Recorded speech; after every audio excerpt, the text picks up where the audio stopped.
हमारे साथ आज हैं भारत यात्री अवनी बंसल,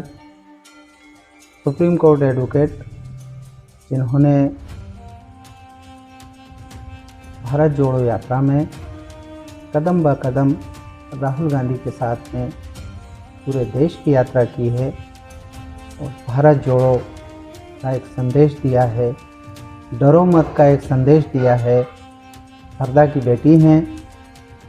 आज एक खुशखबरी सुनने को मिली है, उसी को लेकर हम बात करना चाहेंगे। मध्य प्रदेश कांग्रेस कमेटी के अध्यक्ष कमलनाथ जी ने अवनी बंसल को आज मध्य प्रदेश कांग्रेस कमेटी में प्रदेश महासचिव का दायित्व सौंपा है। बहुत बहुत मुबारकबाद। बहुत बहुत धन्यवाद। बहुत बहुत धन्यवाद। आप चूँकि जी हरदा विधानसभा से टिकट की दौड़ में भी थे, आज डॉक्टर रामकिशोर दोगने को कांग्रेस पार्टी ने टिकट दिया है और आपको आज मध्य प्रदेश कांग्रेस कमेटी के प्रदेश महासचिव पद से नवाजा है। कैसा फील कर रहे हैं? देखिए, मुझे लगता है कि पद मिलने पे तो खैर खुशी होना स्वाभाविक है और कमलनाथ जी, आदरणीय दिग्विजय सिंह जी और सभी शीर्ष नेतृत्व को मेरा बहुत बहुत आभार कि कम उम्र में बड़ी जिम्मेदारी मुझ पे सौंपी गई है। लेकिन मुझे लगता है कि मध्य प्रदेश इस बार देखेगा कि कांग्रेस जो है वो सरकार बनाने जा रही है और इसलिए मुझे लगता है कि हरदा विधानसभा की बात करें या पूरे मध्य प्रदेश की बात करें, कांग्रेस के जितने भी ना सिर्फ पदाधिकारी हैं लेकिन कांग्रेस के जो लोग सोच रखते हैं वो लोग भी ये चाह रहे हैं कि हर व्यक्ति को अपनी पूरी ताकत लगाना है और पूरा कुनबा जब खड़ा होगा तो निश्चित ही मध्य प्रदेश में इस बार आगामी चुनाव में कांग्रेस की सरकार बनने जा रही है। जैसा कि महसूस यह होता है कि आप हरदा की एक विधानसभा क्रमांक 135 तक सीमित रहना चाहते थे, लेकिन मध्य प्रदेश कांग्रेस कमेटी के अध्यक्ष कमलनाथ जी ने आपको पूरे मध्य प्रदेश का दायित्व सौंपा है। क्या रीति नीति रहेंगी? क्या आपका सोच उस उस थीम को लेकर रहेगा जिस थीम को लेकर आपने राहुल जी के साथ में पूरे देश की पदयात्रा की? मैं यदि सच बात कहूँ तो हो सकता है कि सुनने में ऐसा छोटा मुंह बड़ी बात लगे, लेकिन मेरा सोच कभी भी जीवन में या राजनीति में जो है वो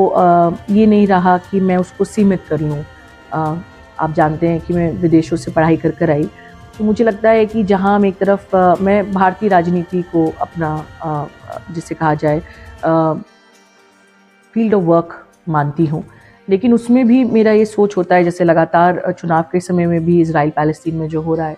मैं लगातार उस न्यूज़ को पढ़ रही हूँ, उस पे सारे जितने भी अच्छे ओपिनियन पीसेज आ रहे हैं उनकी पढ़ाई कर रही हूँ और उस मुद्दे पे अपनी खुद की सोच डेवलप करने की कोशिश कर रही हूँ। तो मुझे लगता है कि आज की जिस दुनिया में हम रह रहे हैं वहाँ पे ये संभव नहीं है कि हम एक लेंस लगा लें कि मैं सिर्फ हरदा या सिर्फ मध्य प्रदेश या सिर्फ भारत, हमें एक विश्व नागरिक के रूप में हर पल सोचना पड़ेगा और इससे हमारा दायित्व काफ़ी बढ़ जाता है। लेकिन ये बात सच है कि मुझे लगता है कि जब आप एक सीमित दायरे में फोकस के साथ अपना काम करते हैं तो आप लोगों को ये बता पाते हैं कि आपने काम क्या किया। तो पिछले 8 महीनों से जब मैं हरदा आई और मैं लगभग 120 गांव में खुद गई, तो मैं हरदा को जिस प्रकार से जानी शायद पहले नहीं जानती थी,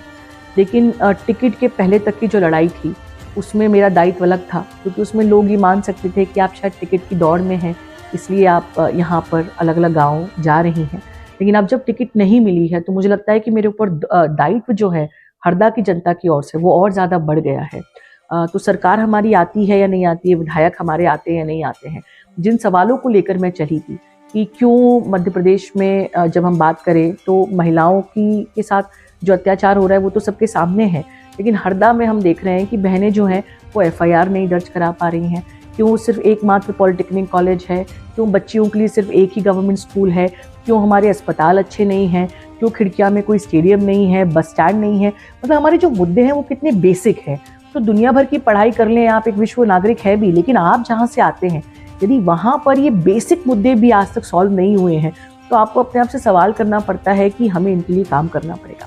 आज मुझे जो ये दायित्व दिया गया है एक महामंत्री का मध्य प्रदेश कांग्रेस कमेटी में,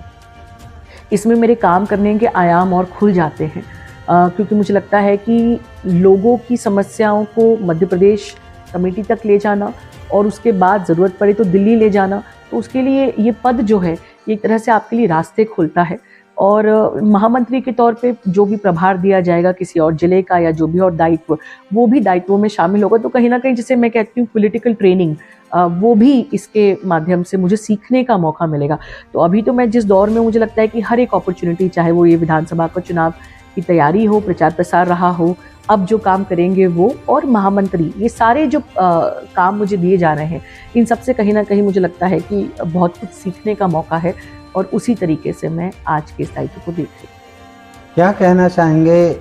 हरदा में 2 विधानसभा है, एक अनुसूचित जनजाति के लिए टिमरनी में है और एक सामान्य वर्ग के लिए हरदा में है। आम जनता को क्या संदेश देना चाहेंगे कि किस तरफ लोग आएँ, और अगर आएँ तो उनके लिए क्या क्या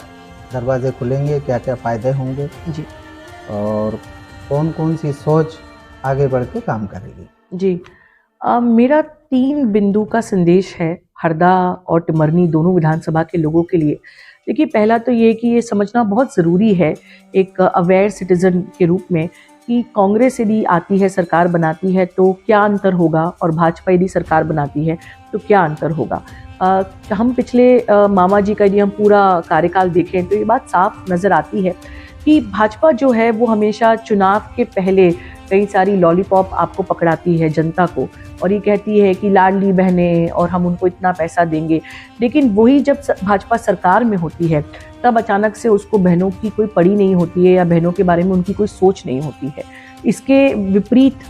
तौर पर यदि हम कांग्रेस का कार्य करने का तरीका देखें तो जैसे ही कर्नाटक में सरकार बनी, वैसे ही महिलाओं को, बहनों को जो वायदा किया गया था उसे पूरा किया गया। तो आपको सिर्फ एक ऐसी सरकार चाहिए जो आपको जुमले देती है, जो आपके इमोशंस के साथ खिलवाड़ करती है, और जो चुनाव आने के पहले किसी प्रकार से आपको एक तरह से कहा जाए प्रलोभन देती है कि आप उसको वोट करें, या एक ऐसी सरकार की जो सरकार बनाने के तुरंत बाद से ही जिन मुद्दों को लेकर आई थी उन मुद्दों पे काम करना शुरू कर देती है। ये एक तो भाजपा और कांग्रेस में आपको अंतर समझना बहुत ज़रूरी है। दूसरी बात, मुझे लगता है कि आने वाले समय में ये ट्रेंड हम और ज़्यादा देखेंगे कि जैसे जैसे लोग अवेयर होंगे, चाहे वो विधानसभा के चुनाव हो या लोकसभा के चुनाव, मुझे लगता है कि लोग पार्टी के साथ अब उम्मीदवार को भी देखेंगे। तो हमारे माननीय मंत्री जी जो हैं और 5 बार के विधायक हैं और कृषि मंत्री हैं, तो उनका जो तरीका है कि वो खुला खुला इंटरव्यू दे रहे हैं कि मैं तो साम दाम दंड भेद एक करूँगा, या वो इंटरव्यू में कहते हैं कि मैं लोगों के पास जाता हूँ तो ये नहीं कहता कि आप मुझे वोट कीजिए, मैं तो ये कहता हूँ कि आपको कमल पटेल की आवश्यकता है। तो इस प्रकार के जो उनके भाषण हैं, इस प्रकार के जो उनके इंटरव्यू हैं, कहीं ना कहीं उनसे समझ में आता है कि किस प्रकार की सोच रखते हैं और क्या लोगों को इसी प्रकार का सोच का व्यक्ति हरदा विधानसभा में चाहिए। तो ये जो डिसीजन है ये हरदा के लोगों को तय करना पड़ेगा। और तीसरी बात, मुझे लगता है कि हरदा के लोगों को पार्टी और उम्मीदवार से परे ये सवाल करना बहुत ज़रूरी है कि हमारे मुद्दे क्या हैं और इन मुद्दों पर क्या होगा। देखिए, कल को यदि कांग्रेस की सरकार भी बन जाती है, लेकिन हम यदि हरदा में अस्पताल नहीं खुलवा पाते, एक अच्छा डिग्री कॉलेज नहीं खुलवा पाते, लड़कियों के लिए स्कूल नहीं खुलवा पाते, सड़कें अच्छी नहीं करवा पाते, तो फिर हम में और भाजपा में क्या अंतर है। तो मुझे लगता है कि एक राजनीति के परे जाकर भी लोगों को ये चाहिए कि लोग, जितने भी नेता हैं, और मैं उसमें अपने आप को भी, नेत्रियों को भी शामिल करती हूँ, कि ये हमारा दायित्व बनता है कि हम लोगों को इस चीज़ के लिए कन्विंस करें कि यदि हमारी सरकार आती है तो हम आपके लिए क्या करेंगे। मध्य प्रदेश स्तर पर क्या होगा कांग्रेस भाजपा का, वो एक बात है, लेकिन जिस भी विधानसभा में आप यदि टिमरनी विधानसभा में जिसका जो भी विधायक बनते हैं, तो टिमरनी के लोगों को उससे क्या फ़ायदा मिलेगा, ये भी बात समझना बहुत ज़रूरी है लोगों के लिए। अभी एक आखिरी सवाल है कि अभी जैसे ही चुनाव अनाउंस हुए, बीजेपी में लोगों को टिकट मिलना शुरू हुआ, वैसे हम देख रहे हैं कि पूरे प्रदेश में शिवराज सिंह सरकार की जो रीति नीति थी, जो किए गए काम थे, लोग बीजेपी के उनको भूलकर और राम मंदिर पर आ गए। क्या कहना है? देखिए, मेरा पर्सनल विचार ये है कि जो भी लोग हैं उनका अपना खुद का एक रिलीजियस व्यू हो सकता है, कोई हिंदू है, कोई मुस्लिम है, कोई क्रिश्चियन है, ये ठीक है। लेकिन मुझे लगता है कि धर्म को जिस प्रकार से राजनीति से लगातार जोड़ने की कोशिश की जा रही है,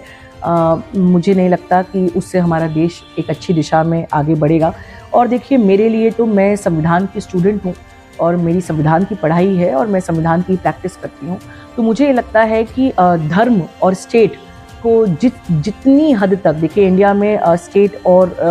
रिलीजन को पूरा तो अलग नहीं किया जा सकता जिस प्रकार से हमारा कॉन्स्टिट्यूशनल डिज़ाइन है, लेकिन जिस हद तक उसको दूर किया जा सके वो करना ज़रूरी है। बेशक मंदिर बनवाएं, लेकिन सवाल ये भी है कि हमारे देश में, जैसे अभी आपने देखा कि ग्लोबल हंगर रिपोर्ट जो आई, उसमें इंडिया का जो रैंक है वो बहुत ही ये दिखाता है कि किस प्रकार से आज भी हमारे देश में लोग इतना भूखा मर रहे हैं। और हमने बेसिक इंडेक्स जो है हंगर कि कितने लोग भूखे सो रहे हैं, उस पर भी यदि हमारा देश जो है वो पीछे से रेस जीत रहा है, तो ये हम सभी के लिए बहुत शर्मनाक बात है। और ये अलग बात है कि स्मृति ईरानी जी कह देती हैं कि 3000 लोगों को कॉल किया और उसके बेसिस पे सर्वे दे दिया, लेकिन ये ग्लोबल हंगर इंडेक्स है, इसका एक अपना जिसे कहा जाए एक वर्ल्ड स्टैंडर्ड के